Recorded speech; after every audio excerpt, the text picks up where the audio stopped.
Aujourd'hui, je vous propose de rencontrer un artisan de l'image, un créateur d'univers. Brandon Gotto est réalisateur, mais pas seulement. Il écrit, il pense, il compose. Chaque plan, chaque lumière, chaque silence compte. Chez lui, le cinéma n'est pas un simple divertissement. C'est un langage, une manière de dire l'indicible, de rendre visible ce qu'on préfère souvent taire. Dans cette interview, on parle de sa vision, de ses inspirations, de la manière dont on bâtit un film quand on veut qu'il reste. Brandon ne court pas après les modes, il fabrique du sens. Et ça mérite qu'on s'y attarde. Bienvenue dans l'univers de Brandon Gotto. À chaque échange, un bout de mousse s'enroule. Un artiste murmure, un poète se confie, les rêves qui s'allument dans un souffle de vie. Un instant fragile, une parole offerte, des idées qui dansent, une flamme qui éveille. Et bonjour Brandon. Hello. Comment ça va? Ça va. Et C'est vous? la forme? Ça va. Toujours. Alors Brandon, dis-nous un peu, Oui. d'où est-ce que tu viens? Où est-ce que tu as grandi? Alors, donc, je suis né à Charleroi et donc voilà. Après, j'ai grandi dans quelques années dans la petite ville juste à côté, enfin petit village qui s'appelle Marchienne-au-Pont. Puis j'ai déménagé à la campagne, mais mes grands-parents habitant du coup la région de Charleroi, j'ai fait beaucoup d'allers-retours là-bas. J'ai passé beaucoup de temps là-bas. Je suis allé à l'école là-bas, donc voilà, un peu Carolo dans l'âme finalement. C'est là que principalement beaucoup de choses se sont passées. Et comment était le petit Brandon? Intrépide, passionné de cinéma depuis tout petit, bien évidemment. Et c'est vrai que j'ai mangé et respiré du cinéma pendant de nombreuses années. C'est toujours le cas d'ailleurs, mais je crois que je n'ai vécu que pour ça. En tout cas, la plupart de mes souvenirs d'enfant, d'adolescent sont liés à ça, au 7e art, en tout cas. Et tes parents, ils étaient aussi dans ce milieu-là? Oui, mon père était informaticien, ma mère femme d'ouvrage, mais mon père était vraiment très cinéphile. C'est d'ailleurs lui qui m'a éveillé au cinéma. C'est lui qui m'a montré quelques films quand j'étais gamin. D'ailleurs, peut-être des films que j'aurais pas dû voir si jeune, mais donc oui, voilà, c'est la cinéphilie de mon père qui m'a mis sur ce chemin. Et donc, tout jeune déjà, quels sont les films qui t'ont marqué à l'époque? Ceux que tu ne pouvais pas voir. Oui, je sais bien que j'avais découvert le Batman de Tim Burton, j'avais 3-4 ans, et j'ai découvert en salle le Masque de Zorro et Il faut sauver le soldat Ryan. Alors oui, c'est totalement fou, mais effectivement, j'avais vu Il faut sauver le soldat Ryan à 4 ans, mais j'avais vraiment adoré l'expérience, quoi. C'était effectivement très cru et insensé de découvrir ça à cet âge-là, mais très vite, voilà, j'avais conscience des artifices, etc., de comment c'était fait, et donc je pense que c'est ces deux films-là qui m'ont marqué quand j'étais tout gosse, quoi. Oui. Et qu'est-ce qui t'a donné envie alors de devenir cinéaste? C'est quoi le déclic? Alors, mais le déclic, c'était quelques années après, en 2005, King Kong, le remake réalisé par Peter Jackson, était sorti, et là il y a eu un déclic. C'est en voyant le personnage de Jack Black qui incarne le réalisateur Carl Denham en train de se débattre dans cette jungle sauvage pour survivre, et qui était prêt à tout pour faire son film, quoi. Et je sais bien que c'est en rentrant de cette séance-là que je me suis dit, mince, je crois que j'aimerais bien faire ça, quoi. Je voulais être acteur quand j'étais un tout petit peu plus jeune que ça, mais ayant pris conscience des artifices, des making-of, des coulisses, etc., je me disais que c'était plus intéressant d'être homme orchestre. Et donc rentré chez moi, j'ai piqué la caméra DV de mon père, j'ai commencé à filmer. Et j'avais 10 ans à l'époque, et depuis, je n'ai eu de cesse de continuer. Et voilà, tout le temps libre que j'ai pu avoir, j'ai commencé à faire des films, d'abord avec des jouets, puis avec des amis, et jusqu'à tout récemment. Ouais. Tu es un cinéaste autodidacte. Oui. Qu'est-ce qui t'a motivé à te lancer dans la réalisation sans formation académique? Oui, alors c'est une longue histoire. Bon, j'ai toujours été, comme je disais, très cinéphile. J'ai beaucoup regardé de films quand j'étais adolescent. J'essayais de découvrir le plus de films par jour possible. Mais il y a eu un moment où comme je le disais, j'ai toujours fait des films, mais vraiment dire de m'investir pleinement, il y a eu un moment où j'en ai eu marre d'être juste spectateur, quoi. Moi, je veux participer à la fête, en quelque sorte. Et donc voilà, Très vite, je me suis exercé, voilà, tout seul. J'ai appris de mes erreurs, beaucoup d'erreurs d'ailleurs. Mais c'est vrai que, à l'approche de mes 20 ans, je me suis dit tiens, pourquoi je ne ferais pas une école de cinéma? Malheureusement, voilà, c'est financièrement c'est un coût, les écoles de cinéma. Donc je n'ai pas pu me permettre de faire ces études-là. Donc j'ai continué dans la voie de l'autodidacte. Mais bon, voilà, mine de rien, quand je vois, je dis ça pas de manière pompeuse, hein, mais quand je vois où j'en suis maintenant, en tout cas comment les choses se sont passées, je me dis que finalement, c'est que ça devait se passer comme ça, quoi. J'aurais aimé apprendre plus en profondeur certaines choses, c'est vrai, mais parfois, bon voilà, on apprend de ses erreurs et c'est, bon voilà, finalement ce parcours est le mien et c'est ça qui fait que peut-être, j'espère, il est singulier. Après bon voilà, on est plein à faire comme ça, mais voilà quoi. Et c'est quoi ton premier film? Est-ce que tu t'en souviens encore? Le premier film de quand j'étais gamin, oui, je crois que j'avais filmé mes jouets, j'avais fait une espèce d'histoire de Jurassic Park avec des dinosaures en plastique, et ça c'était le premier quoi. Après c'est vrai que si on fait le compte jusqu'à aujourd'hui, en comptant les films quand j'étais gamin, il y en a peut-être 80, mais concrètement, c'est vraiment depuis 2022 que là voilà, il y a eu une naissance artistique si je puis dire, mais voilà, en tout cas le premier c'était ça. Oui. Donc en 2022, tu sors ton premier long métrage, Oui, Gravidam, qui a été sélectionné pour le 40e anniversaire du BIF. Oui. Qu'est-ce que tu peux nous dire sur l'inspiration de ce film?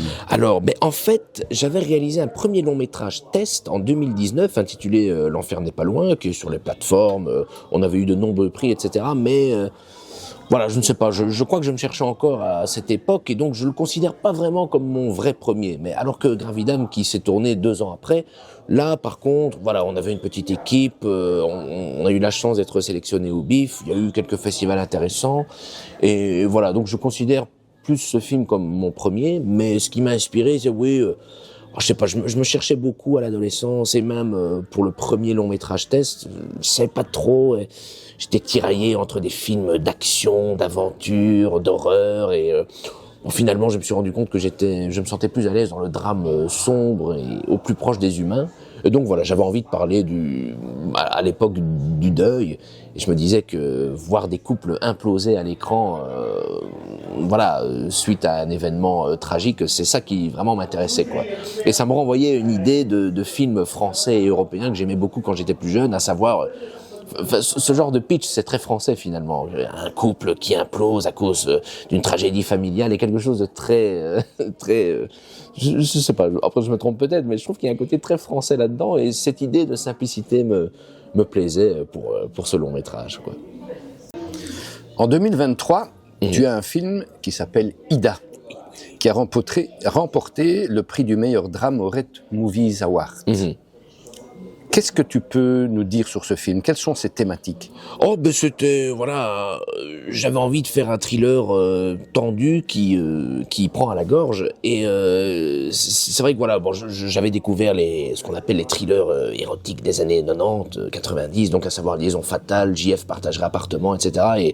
Et récemment à cette époque Inexorable de Fabrice Duels, qui est un thriller, une espèce de home invasion qui parle de toxicité, de relations toxiques entre quelques personnes, et j'avais envie de faire un film comme ça, quoi, sur une jeune fille qui rencontre une femme qui commence à s'immiscer dans sa vie, et vraiment mettre en exergue cette toxicité tendue.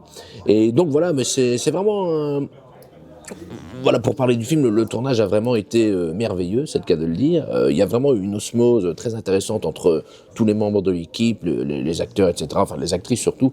On était peu. Mais donc oui, on a eu la chance de remporter le prix du meilleur drame l'année qui a suivi la sortie. Et c'était très cool parce que on sortait du Covid, c'était le premier prix en direct, si je puis dire, en vrai. Et donc voilà, ça fait plaisir. Ça fait plaisir. Donc voilà, l'expérience de ce film s'est cristallisée de cette manière-là. Et en tout cas, je pense aussi que c'est un film qui... Gravidam avait un style assez singulier, particulier. Et Ida m'a ramené vers un style, je dirais pas plus classique, mais...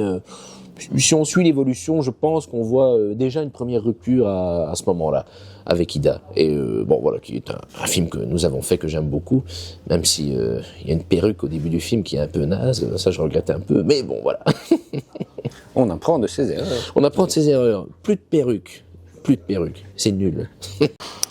Pandemonium, Oui. en 2024, qui est la suite de tes films, qui est plutôt du genre horrifique, Oui. sur une possession démoniaque. Ça a eu un grand succès sur YouTube et sur les plateformes de streaming.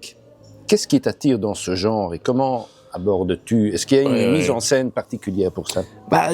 Justement, ce film-là, bon, je l'aime beaucoup aussi. Après, quand je dis que j'aime beaucoup mes films, je suis pas complaisant du tout. Hein. Je suis le premier à... Parfois, on a tourné des trucs pendant 1 an et je suis le premier à les foutre à la poubelle. Donc, c'est pas de la complaisance, mais non, j'aime beaucoup ce film, mais... Voilà, je me suis rendu compte que c'est à ce moment-là qu'une certaine paresse s'est installée dans ma mise en scène, dans la façon de traiter les sujets. Et c'est vrai que, voilà, bon, en plus, le thème de la possession démoniaque, c'est malheureusement un thème qui a déjà été exploré des centaines de fois. Et gros couillon, moi j'ai plongé là-dedans en voulant pas forcément révolutionner le genre. Et ça, c'est un peu con. Après, le film a une bonne gueule de film classique d'horreur des années 70 ou 80. Mais c'est vrai que, voilà, avec le recul, j'aurais aimé pousser le bouchon un peu plus loin, vraiment. Et en fait, le pire de tout, c'est que j'ai découvert L'Exorciste, le livre, après le tournage. Et ça m'embête un petit peu parce que si je l'avais lu avant, le film aurait été totalement différent. Il aurait justement abordé la question psychologique plutôt que, j'allais dire mystique, plutôt que religieuse finalement. Mais bon, voilà, tout ça pour dire que malgré tout, malgré les défauts, les grosses tensions qu'il y a eu pendant le tournage de ce film, voilà, le succès qu'il y a eu sur YouTube, on est à, je crois, 222 000 vues actuellement. Bon, après, c'est pas grand chose, mais c'est déjà bien. Plus le succès sur les plateformes, ça a permis pour la première fois de récupérer un peu les billes qu'on avait investis. Et donc, c'est surtout à partir de ce moment-là que je me suis dit, il y a moyen de gagner un peu d'argent en faisant les films qu'on fait, parce que faire des films indépendants, c'est un gouffre financier. Et il y a encore quelques années, c'était impensable de récupérer autant ses billes sur un film indépendant de fiction, quoi. Donc voilà, c'est une étape. Ce film est une étape, mais c'est clair que ça a été une petite claque pour moi à l'époque de me dire merde, là ça commence à devenir mou du genou, quoi. D'ailleurs, le film d'après essaye de casser tout ça. Mais bon, voilà, il est sympatoche, il est bien, mais voilà, il aurait fallu plus encore pousser le bouchon. En tant que réalisateur, scénariste et producteur, comment gères-tu ces multiples casquettes? Bon, pour l'écriture du scénario, bon après je ne suis pas scénariste de métier, et scénariste est vraiment un métier à part, donc bon, voilà, j'essaie d'écrire mes histoires comme je peux. Après, bon voilà, je filme pas que les scénarios. Après, sur le tournage, on échange avec les acteurs, on essaie de proposer des choses différentes, etc., de casser un peu le schéma du scénario. Mais bon, assumer toutes les casquettes ne me dérange pas trop. Après, bon, filmer, je pense que c'est addictif, c'est une drogue. Je ne saurais pas ne pas être le directeur photo de mes films, je ne saurais pas ne pas les monter. Pour moi, le montage... bon après, c'est pas moi qui le dis, c'est des gens qui me disent ça après les projections. Ils me disent mais toi tu es un vrai cinéaste parce que tu assures la totalité du processus. Et c'est vrai qu'il y a quelque chose de personnel là-dedans. Du coup, j'essaye d'accompagner le film jusqu'au bout, tel un enfant. J'allais dire qu'on lâche dans la nature, mais ne lâchez pas vos enfants dans la nature, ce n'est pas bien.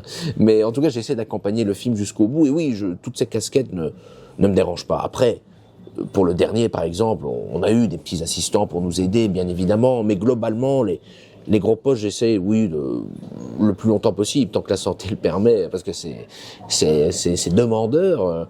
Je vais essayer de continuer le plus possible. En tout cas, ça me ferait mal au cul de déléguer, quand même. Il y a des choses qu'il faut faire soi-même. Parlons justement de ton dernier projet qui vient de sortir, oui. Iris, qui est décrit comme le portrait brûlant d'une jeune femme en quête d'amour et d'acceptation. Oui. Qu'est-ce que tu peux nous en dire? Voilà, donc j'étais conscient de la paresse et la mollesse qui s'installait dans ma filmographie à ce moment-là, donc j'avais vraiment envie de casser les dogmes que je m'étais imposés, enfin en tout cas qu'il y avait dans ma filmographie. Donc j'ai essayé de revenir à la fougue que j'avais un peu plus jeune. Donc on a vraiment fait ce film en mode guérilla, run and gun, à savoir l'enregistreur sur la caméra. Voilà, on a tourné comme des sauvages en plein parc parisien. C'était un risque parce que ça aurait pu vraiment mal se passer. Et finalement, tout s'est bien passé. Il y a vraiment une énergie dans le film, bien que parfois les plans fixes un peu paresseux reviennent un petit peu, hein, chose que je vais casser dans le prochain qu'on vient de terminer là, mais oui, Iris a vraiment été un retour aux sources finalement. C'était vraiment de faire un drame, un thriller social haut en couleur qui traite d'un mal existentiel qui se dessine chez les jeunes d'aujourd'hui et chez les moins jeunes aussi. Mais oui, voilà, vraiment, je voulais quelque chose de très français. Encore une fois, je voulais vraiment proposer une expérience, ouvrir le film à une certaine émotion, ce qui n'était pas le cas avec les précédents. Et je pense que ça a plus ou moins fonctionné. Les critiques sont excellentes. Je pense que les gens ont beaucoup apprécié le film. Et puis voilà, les choix de mise en scène aussi, je ne jurais que par le cinémascope, et pour la première fois j'ai tourné en 1.33, donc un format carré, et voilà, pour la première fois j'ai mis la technique au service de l'histoire, ce qui n'était pas le cas avant, où j'essayais d'embellir les choses parce que c'est cool, et là pour la première fois il y avait vraiment la forme au service du fond. Et je pense qu'Iris marque aussi le début d'une rupture dans ma filmographie, d'aller vers quelque chose d'un peu plus naturaliste, réaliste, voilà, finalement les choses les plus horrifiques et les plus horribles parfois sont dans la réalité pas forcément des démons ou des femmes qui vous séquestrent dans un chalet la nuit, mais donc oui, voilà, je pense que c'est ce que je pourrais dire de ce film-là. Oui. C'est quoi le plus compliqué quand on est indépendant comme toi? Est-ce que tu peux nous dire ce qui est le plus difficile, notamment peut-être le financement? Oui, comment ça fonctionne? Oui, alors bon, pour les précédents films, notamment Iris, bon voilà, on avait très peu de budget ou pas du tout. Ce qui était bien pour Iris, parce que là, ça montrait la passion et l'envie qu'on avait de le faire. Mais oui, après, c'est compliqué. En fait, c'est compliqué de s'imposer dans la société de cette façon-là. Parce que forcément, comme avec les premiers, on ne récupérait pas nos billes, forcément, comment trouver sa place dans une société qui, parfois, veut vous brider à faire des boulots qui ne sont pas artistiques. Et je ne dénigre pas ça, mais moi, j'ai une âme d'artiste. Et c'est vrai que je me retrouve pas trop dans parfois les cases dans lesquelles on veut nous mettre, nous, artistes. Mais c'est compliqué, bon, on essaie toujours de trouver des artistes passionnés qui sont prêts à faire ça gratuitement. Après, je trouve qu'on a un peu, nous les Belges, surtout les indépendants, on a un peu cette étiquette de bénévole. Bon, malheureusement, c'est un peu ça, c'est vrai, mais le plus compliqué, je ne sais pas, chaque film fini est un miracle, parce qu'effectivement, tout peut se casser la gueule pendant le processus, mais je pense qu'avec le temps, on apprend à anticiper, à s'adapter, donc après, pour moi, c'est pas compliqué, parce que c'est l'excitation que je ressens pendant tout le processus. Voilà, ça fait partie du truc, et c'est ça que j'aime bien. Si c'était trop facile, ce serait pas aussi drôle. Mais et j'ai perdu le fil de la question. Mais c'était quoi si c'était... Qu'est-ce qui est compliqué? Qu'est-ce qui est compliqué, ouais.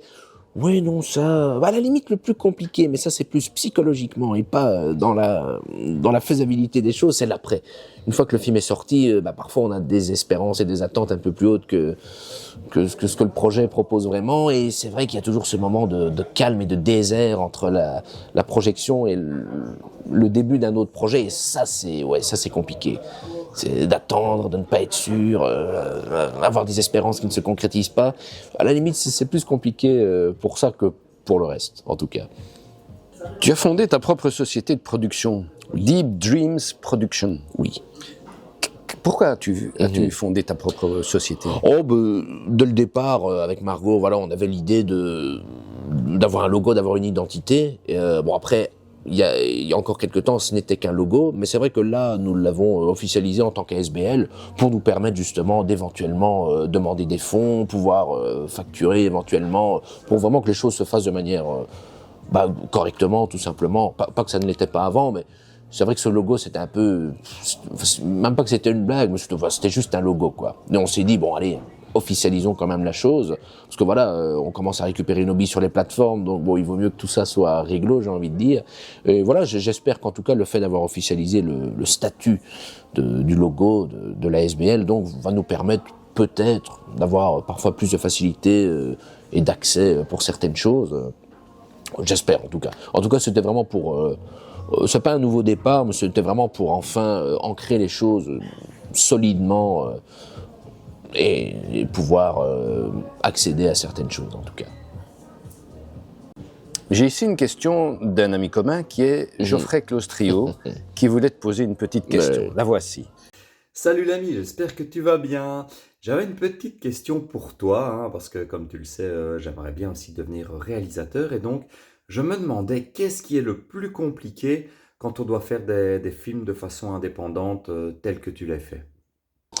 Hum, En tout cas, si voilà, s'il veut commencer, débuter, etc. Je pense qu'il faut pas avoir, enfin si, il faut être ambitieux, mais faut pas non plus. Je pense que voilà, pour faire un premier film, je pense que minimiser le nombre de décors c'est bien, minimiser le nombre de personnages aussi, comme ça permet de créer de manière sereine, sans s'éparpiller partout, et ça peut déjà permettre d'apprendre de ses erreurs, de prendre la température avec soi-même aussi, mais ouais, je pense qu'il faut pas voir trop gros pour voir un premier film, et alors surtout ne pas attendre que tout soit parfait, le moment parfait. Enfin après, c'est peut-être, voilà, je suis un gros con et je suis une tête de con, mais je pense que parfois il faut arrêter d'attendre que les étoiles s'alignent, il faut faire, et c'est comme ça qu'on va apprendre, etc. Donc voilà, ne pas absolument rechercher la perfection, parce que de toute façon, il n'y en aura pas. Il y aura toujours des imperfections, et on apprend en faisant, et ce n'est que, pour mon expérience perso, en tout cas, ce n'est qu'à partir du 5e que j'arrive enfin comment dire, réaliser quelque chose que j'ai vraiment en tête, ce qui n'était pas le cas il y a quelque temps encore. Je m'adaptais à la situation. Mais voilà, tout ça demande de l'expérience, etc. Mais donc, ouais, vraiment ne pas voir trop gros, mais se jeter au feu, raisonnablement, avec un minimum de décors, un minimum de personnages, faire vraiment un petit film pour commencer, je pense que c'est ce qu'il faut. Tu as souvent collaboré avec une actrice, Margot Collarusso. Yes. Qu'est-ce que tu as pu avoir comme approche pendant toutes ces années? Est-ce que tu as pu la diriger différemment? Oh oui, bah, je pense que, bon voilà, comme c'est ma compagne à la ville, c'est clair que, bon voilà, je sais qu'il y a très certainement des gens, que ce soit dans notre entourage ou de manière générale, qui doivent se dire, ouais, c'est sa meuf, donc forcément, elle a toujours les rôles principaux, etc. Mais bon, après, voilà, c'est pas par facilité. Je sens qu'il y a, voilà, qu'il y a quelque chose à exploiter, à exploiter. Il exploite sa femme maintenant. Il y a quelque chose à explorer, en tout cas, à pousser. Et mais du coup, voilà, c'est pour ça que la concernant, je pense qu'on s'est mis d'accord dès le début. Écoute, collaborons le plus souvent possible ensemble, mais par contre, tu ne seras pas ménagé. Et c'est vrai que, bon, j'avoue, de manière un peu salaud, à chaque film, je pense que j'essaye de vraiment je ne sais pas comment expliquer, de la bousculer un peu plus, bon, parfois de manière très, voilà, j'essaie vraiment de ne pas la ménager, de vraiment la pousser au maximum, mais voilà, je pense que c'est bénéfique de toute façon, c'est pour obtenir quelque chose de plus brut, et voilà, mais après c'est vrai que chaque film a été différent, après on sait ce qui marchait bien dans les précédents films, ce qui marchait moins, donc on essaye maintenant de lui trouver des personnages et des écueils qui puissent la permettre de faire d'autres choses, de faire quelque chose de différent, et donc voilà. Et après l'avantage c'est que comme de nouveau nous sommes ensemble à la ville, on gagne énormément de temps parce qu'on peut discuter la nuit du projet, des séquences, etc. Et donc une fois arrivé sur le plateau, un regard suffit pour dire ok, let's go, quoi. Donc ça, je n'aime pas dire ça. Oui, ça facilite beaucoup les choses que finalement, voilà, nous soyons ensemble et qu'elle soit dans pratiquement tous les films que nous faisons. Mais bon, voilà, c'est pas une facilité paresseuse, je pense. C'est une facilité qui nous permet d'aller au bout des choses. Donc voilà, pourquoi s'en priver? Alors, tu nous as dit tout à l'heure que tu avais déjà tourné un film suivant par rapport à Iris. Qu'est-ce que tu peux nous en dire? Ah, mais je teasais déjà ce projet-là il y a quelques mois avant qu'on le fasse comme quelque chose qui, je l'espère, fera du bruit et fera mal. Ce sera un punch en pleine face. Mais donc, non, voilà, je pense que pour l'instant, c'est mon projet le plus ambitieux et le plus. C'est sur un sujet sensible, hein. Donc il s'intitule Inferno, et c'est sur une jeune inspectrice qui a un passé marqué par des abus, et lorsqu'une intervention dérape, elle est suspendue. Sur l'entrefaite, de jeunes mineurs disparaissent, et donc voilà, en marge de la loi, elle va enquêter, tomber sur la piste d'un homme prénommé François Renard, qui a un passé trouble et violent. Et voilà, elle va s'enfoncer dans une spirale de ténèbres qui va lui faire face aux côtés les plus monstrueux de l'humanité. Et donc forcément, voilà, l'idée était de faire un polar ancré dans une réalité belge. éviter les tueurs en série à l'américaine. Là, c'était vraiment ancrer le film dans une réalité belge, comme je le disais, mais voilà, ça nous renvoie à une période sombre de notre pays, notamment l'affaire du Trou, mais aussi à la frontière française et belge avec l'affaire Fourniret. Donc l'idée, c'était voilà de faire quelque chose librement inspiré de ces horribles faits divers et de proposer un polar extrêmement tendu, très très noir. Et ouais, vraiment, j'ai pris énormément de plaisir à faire ce film. C'était très demandeur, c'était très intense. Mais là, pour le coup, c'est vraiment une rupture totale avec ce que nous avons fait avant. Et pour la première fois, j'ai eu un soutien financier externe en la personne de Vivian Odag, qui est la personne qui nous permet de faire les avant-premières dans un petit cinéma de quartier de la région de Tamines. Et voilà, il a mis quelques billets et ça nous a permis, grâce à son organisation, ses contacts, de vraiment, comme je le disais, faire le film peut-être le plus ambitieux que j'ai fait à ce jour. Et en plus, le sujet étant terrible, encore une fois, sensible.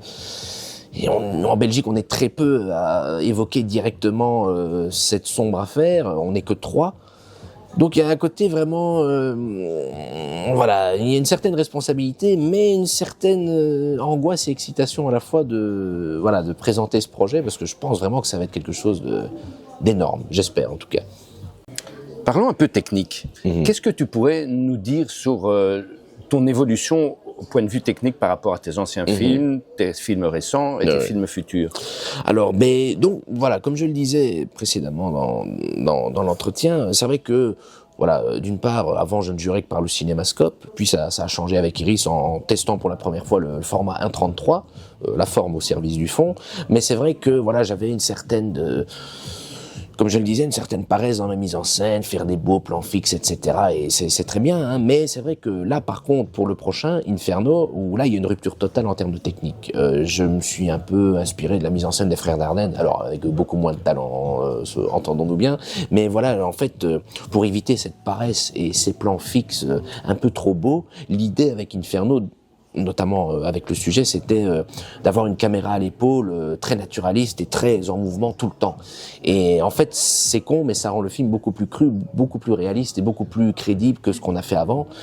Avant, les séquences un peu sombres ou violentes, c'était bien, mais il y avait ce côté, comme c'était réalisé de manière un peu trop propre, il y avait très vite ce côté artificiel. Et dans Inferno, bien que nous ne montrons rien de trop sensible, je vous rassure, voilà, les séquences les plus compliquées, on va dire, sont faites d'une manière tellement réaliste, tellement documentaire que voilà, il y a vraiment une rupture totale avec mes précédents films. Il y a vraiment une énergie qui se déploie et et voilà, et même dans l'étalonnage du film, il y a quelque chose d'un peu plus simple, d'un peu plus épuré, et ben voilà, tout ça me plaît beaucoup, parce que finalement je suis en train de faire l'antithèse de ce que j'ai fait avant, mais voilà, c'était vraiment très très cool de faire autre chose pour une fois.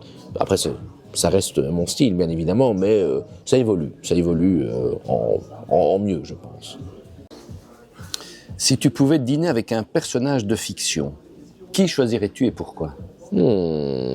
Ah, j'avoue, me foutre une petite cuite avec Jack Torrance dans l'Overlook, ce serait très très cool. Bon, j'espère qu'il va pas sortir la hache après, mais ce serait bien. Être isolé avec Jack Nicholson dans un hôtel lugubre. Imaginons que tu sois transporté dans l'univers d'un de tes films. Lequel choisirais-tu? Ah, c'est une très très bonne question. Nom de Dieu. Oui, dans un de mes films, lequel je choisirais? Ah putain. En fait, ils sont pas très plaisants, mais... Allez, Pandémonium. J'aimerais bien vivre une possession démoniaque en direct, essayer de l'exorciser, le pauvre malheureuse qui est possédé. On sent qu'on vit quand on a peur, donc ce serait bien, oui. Si tu pouvais donner un conseil à toi-même quand tu avais 10 ans, qu'est-ce que tu te dirais? Ne te fais pas embobiner par tes amis qui te disent que tu fais trop de films, et fais-en encore plus. Non, mais oui, de ne pas... Parfois, on est malheureusement influencé par les mauvaises personnes, et on ne s'écoute plus... je ne dis pas qu'il faut aveuglément s'écouter, parfois il faut écouter les autres, évidemment, mais s'écouter un peu plus soi, c'est primordial, parfois. Quelle est la chose la plus étrange ou inattendue qui t'est arrivée pendant un tournage? Ben... Alors après, attends, la chose la plus étrange et inattendue... Bon, non, en fait, mais ça c'est quand je parlais de s'adapter à une situation, c'est un truc qui arrive souvent. En fait, au départ, quand je commençais à tourner, dès qu'il y avait des tuiles ou des choses qui ne se passaient pas bien, très vite je m'énervais. D'ailleurs, j'ai le surnom de Jean-Pierre Mocky sur nos tournages. Et donc voilà, mais j'ai appris à voir les choses différemment. Et j'ai remarqué que bien souvent, quand quelque chose ne tourne pas rond et que ça ne va pas, c'est le destin. Parce que, en gros, tous les couacs font que, il se passe un truc mieux après.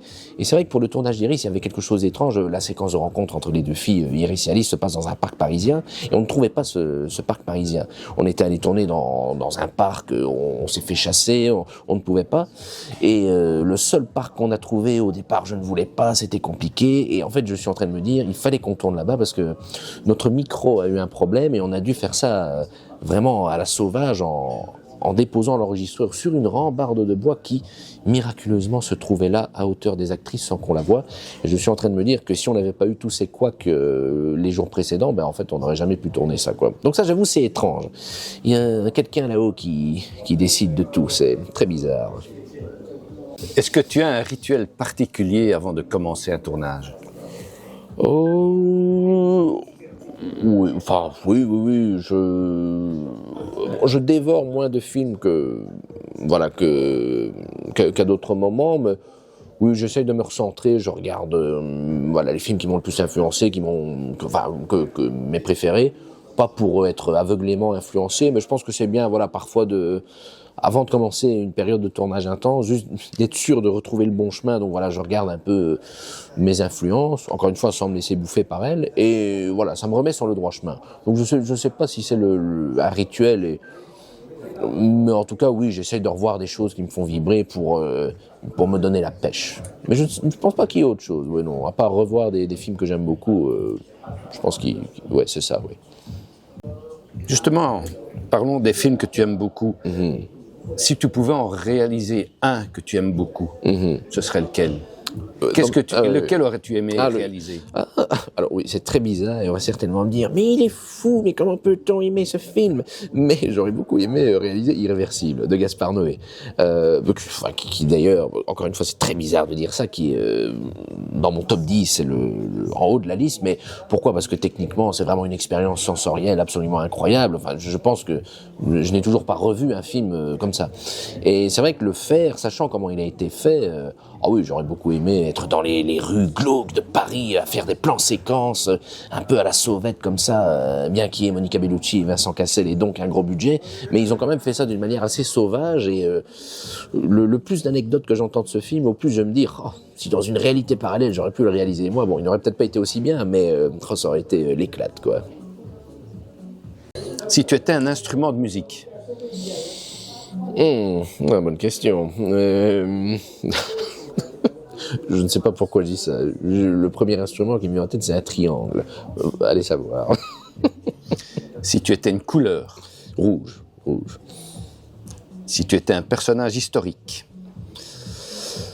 Merde. En plus, le mec, il est pas cultivé en histoire, donc je ne sais pas.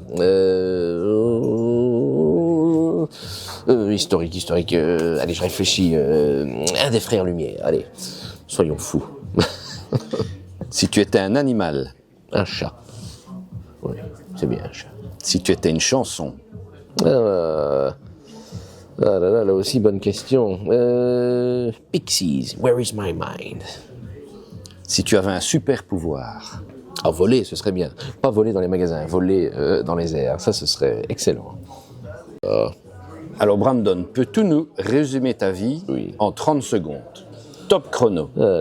Alors, mis devant un écran de cinéma très jeune, je me suis très vite passionné pour le 7e art. Très vite, je me suis mis à réaliser mes propres films. J'ai eu des amitiés fondatrices, un peu destructrices, mais qui ont construit, je pense, l'homme que je suis actuellement. La rencontre avec Marco Colarusso, du coup, a été déterminante parce que ça nous a permis, d'une part, de nous trouver, putain, dans 5 secondes, c'est déjà fini, et de faire des super films. Et c'est trop peu. Top. Film d'horreur classique ou moderne? Classique. Tournage en studio ou en extérieur? Extérieur. Scénario détaillé ou place à l'improvisation? Les deux. Caméra numérique ou pellicule? Ah, j'aimerais bien pellicule, mais bon, sans le numérique, je pourrais pas faire tout ça, donc numérique. Travail en solo ou en équipe? Un mix des deux. Mais il y a certaines choses qui, voilà, je préfère en solo, d'autres, c'est clairement mieux à plusieurs. Pré-production minutieuse ou spontanéité sur le plateau? Ou spontanéité sur le plateau. Festival de cinéma ou sortie en ligne? Ah, festival de cinéma. Film en couleur ou en noir et blanc? Couleur, mais voilà, si la forme le demande, en noir et blanc, avec grand plaisir. Bande son originale ou utilisation de musique existante? Bah, malheureusement, nous ne sommes pas très riches, donc pour l'instant, bande originale. Mais ça ne veut pas dire que je vais laisser tomber mon compo, hein. Mais voilà. Si tu n'étais pas cinéaste, qu'est-ce que tu aurais exercé comme métier? Alors là, aucune idée. Rien, je pense. Enfin, en fait, je ne me vois pas faire autre chose. Mais travailler dans un cinéma, ça aurait été bien. Selon toi, qu'est-ce qui fait ta patte dans tes films? Bonne question. Bah, après, bon, voilà, ça évolue toujours, mais après, bon, voilà, c'est pas moi qui me dis genre, oh, mon style, oh, je pas en mode pompeux. C'est des choses que je remarque, hein, mais ouais, la lumière, bien souvent, c'est une source. J'en fais pas des caisses avec l'éclairage, des gros plans, ouais, des décors texturés, abîmés, comme ça. Le rouge, bah oui, le rouge, j'oublie le principal, la couleur rouge est très très présente. Je pense que ouais, ça fait déjà un bon petit cocktail de ce que je pense être mon style, en tout cas. Enfin, en tout cas, les gens remarquent ces éléments-là. Donc, j'imagine qu'effectivement, si style il doit y avoir, il y en a un.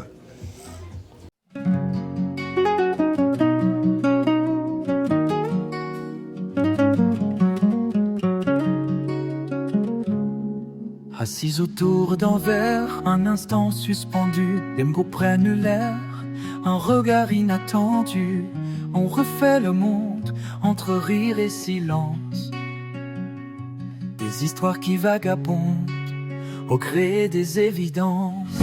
Les cœurs s'ouvrent au fil des gorgées, des vérités qu'on ose murmurer.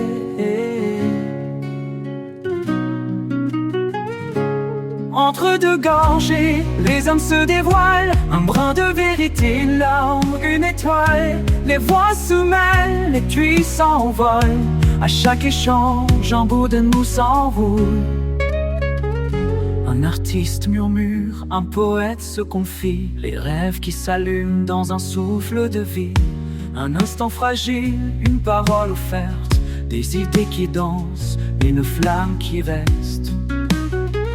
Les cœurs s'ouvrent au fil des gorgées, des vérités qu'on ose murmurer. Entre deux gorgées, les âmes se dévoilent, un brin de vérité, une larme, une étoile. Les voix se mêlent, les cris s'envolent, à chaque échange.